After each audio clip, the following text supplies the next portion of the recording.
Hey there! In this video, I will show you exactly how to hide your post from someone on Instagram. First of all, open up the Instagram application.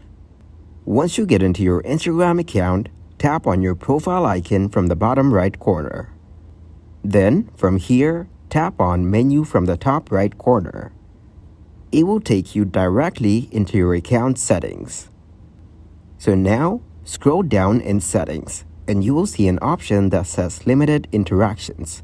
Tap on Limited Interactions.